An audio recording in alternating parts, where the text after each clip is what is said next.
भगवान श्री कृष्ण के एक भक्त हुए कर्मानंद जी। बचपन से ही बड़े वैरागी थे। जीवन संसार की वृत्ति में लगा ही नहीं। जैसे ही बड़े हुए सब कुछ छोड़कर निकलने की तैयारी की। घर से निकलने का प्रयास किया, माता पिता ने रोक लिया। कहा एक बार कोशिश व्यर्थ गई, एक बार पुनः कोशिश करूंगा। कुछ साल व्यतीत हुए। रात्रि का समय था, सारा परिवार निद्रा अवस्था में था। इन्होंने मन में निश्चय किया, आज तो घर से निकलना ही है। ऐसा सोचकर सामान निकाला। और सामान क्या था? एक झोला। उस झोले में भगवान श्री कृष्ण की प्यारी सी मूर्त थी। दूसरा सामान लिया एक छड़ी, जिसे डंडा कहा जाता है। दो सामान लेकर घर से निकल पड़े परमात्मा की तलाश में। और ढूंढते ढूंढते भगवान कृष्ण की नगरी वृंदावन में पहुंच गए। संतों का संग करते, जहां जैसा मिल जाता वैसा खाकर अपना जीवन यापन करते। और जहां आराम की व्यवस्था हो जाती वहीं पर स्वयं भी आराम करते। और उसके नजदीक अपनी वह छड़ी गाड़ देते और उस छड़ी पर भगवान श्री कृष्ण की मूर्ति वाला झोला टांग देते। जैसे ही वह झोला उस डंडे पर टंग जाता, कर्मानंद जी को ऐसा एहसास होता कि मेरे श्री कृष्ण झूले में झूल रहे हैं। ऐसे करते करते समय व्यतीत होता गया। एक दिन के समय कर्मानंद जी किसी गांव से गुजर रहे थे।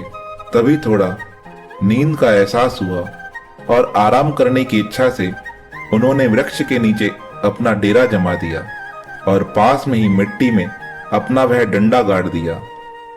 और उस डंडे को गाड़ने के पश्चात उस पे भगवान श्री कृष्ण का वह झोला टांग दिया। और देखते ही देखते उन्हें नींद आ गई। शाम के 5 बजे उन्हें एहसास हुआ, अब वापस मुझे वृंदावन की ओर जाना है। ऐसा सोचकर वह जल्दी उठे, झोला उठाया और यात्रा की ओर निकल पड़े। जैसे ही वृंदावन आकर पहुंचे तो उन्हें एहसास हुआ, जो छड़ी थी, जो डंडा था, वह तो उसी गांव में रह गया। उन्हें बड़ा पश्चाताप हुआ कि अब मेरे भगवान को मैं झूले में कैसे झुलाऊंगा। वह कैसे अब झूले में झूलेंगे, वह कैसे पलना की सैर करेंगे, वह कैसे पलना का आनंद लेंगे। और यह सोचते सोचते उनका मन व्यथित हो गया। थोड़ी देर उनका मन दुखित हुआ, पर अचानक से उनकी वह भाववृत्ति परिवर्तित हो गई।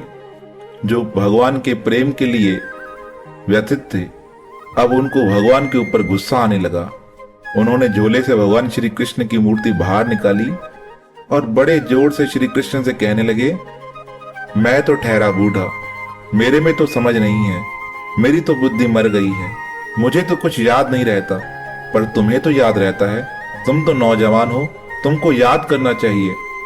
जब मैं वहां से निकल रहा था तुम कम से कम मुझे याद तो दिलाते कि यह डंडी अपने साथ उठा लो, वह छड़ी अपने साथ उठा लो, जिस पर मैं आराम से झूलता रहता हूँ। तुमको याद कराना चाहिए था।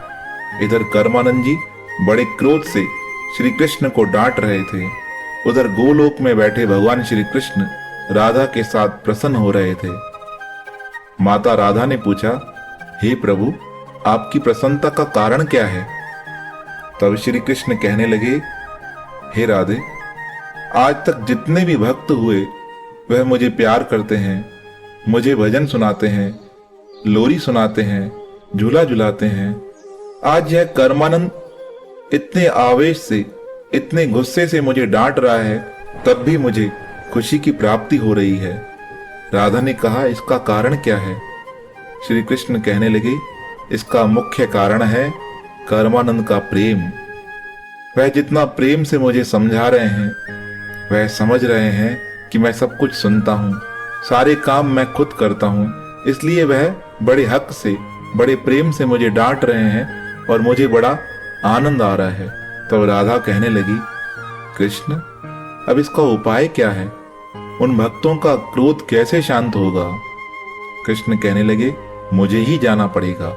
और ऐसा कहकर गोलोक से अंतर ध्यान होकर भगवान कर्मानंद के सामने प्रस्तुत हो गए। कर्मानंद ने जैसे ही श्री कृष्ण को अपने आंखों से देखा, उनका क्रोध बढ़ गया और कहने लगे, मैंने तुम्हें कब कहा तुम मेरे पास आओ? मैंने तुम्हें अपने पास नहीं बुलाया, पर कम से कम अपने काम तो किया करो। मैं छड़ी तुम्हारे लिए ही लेकर घूमता था कि जैसे तुम झूले में बैठकर उसमें झूल सको। मुझे कोई डंडे और छड़ी की आवश्यकता नहीं थी, मैं तुम्हारे लिए ही घर से लेके निकला था, पर तुम हो कि अपने सामान की संभाल ही नहीं करते। कर्मानंद जी डांटते जा रहे हैं, श्री कृष्ण हंसते जा रहे हैं। जब कर्मानंद जी को आभास हुआ मैंने श्री कृष्ण को कितना डांट दिया है, तो उनकी आंखों से अश्रु बहने लगे। जैसे ही अश्रु बहे, श्री कृष्ण ने भक्त को गले से लगा लिया और कहने लगे, अरे कर्मानंद, मुझे कई लोग भोजन खिलाते हैं, मुझे कई लोग मंत्रों से रिझाते हैं, मुझे अनेक भक्त आरतियों से रिझाते हैं, पर सच्ची कहूं, पर जितना आनंद मुझे आज तुम्हारी डांट से मिला है, ऐसा कभी नहीं मिला है। क्योंकि मुझे पता है तुम्हारा हृदय सरल है, तुम हृदय से बड़े पवित्र हो। तुम्हारी डांट सुनने के कारण ही मैंने यह सारी लीला की थी।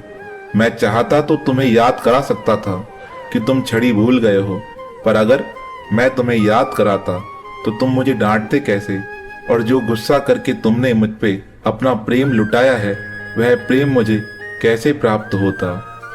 भगवान की बातें सुनकर कर्मानंद जी भाव विभोर हो गए और कहने लगे, कृष्ण, मुझे क्षमा करना, मैंने अनजाने में बहुत कुछ तुम्हें बोल दिया है। भगवान कहने लगे, तुमने कुछ नहीं बोला है, तुमने वही बोला है जो मुझे पसंद आया है। कर्मानंद, जो चाहो मुझसे मांग सकते हो। भगत का भाव देखिए, कहने लगा, भगवान, मुझे कुछ नहीं चाहिए, मुझे पुनः वह छड़ी दीजिए जिस पर मैं तुम्हें झूलते देखकर बड़ा प्रसन्न होता हूँ। कहते हैं भगवान ने भक्त की इच्छा पूरी की, छड़ी लाकर दी और आशीर्वाद दिया, जब तुम्हारा यह शरीर शांत होगा तुम आकर मेरे लोक में ही निवास करोगे। ऐसा कहकर भगवान वहां से अंतर ध्यान हो गए। और यह भक्त और भगवान की पावन कथा हमें संदेश देकर गई। भगवान हर कार्य से प्रसन्न हो जाते हैं। किसी भी तरह भगवान से रिश्ता रखो, किसी भी ढंग से भगवान से बात करो, पर भगवान उसे सुनते अवश्य हैं। भक्त की पुकार सच्ची लगन से होनी चाहिए। भगवान तुरंत सब कुछ छोड़कर आ जाते हैं। प्रेम से पुकारो तब भी आएंगे, पर अगर उन्हें प्रेम से डांटा जाए तब भी वह सुनते हैं। पर पुकार सिर्फ भगवान के लिए, भगवान के लिए, भगवान के लिए ही होनी चाहिए। भगवान से अन्य किसी वस्तु की कामना नहीं रखनी चाहिए। संसार की वस्तुएं तो संसार में रह जाती हैं, पर भगवत कृपा से भगवान की कामना रखने से भगवान स्वतः मिलते हैं और भगवान के धाम में ही निवास मिल जाता है।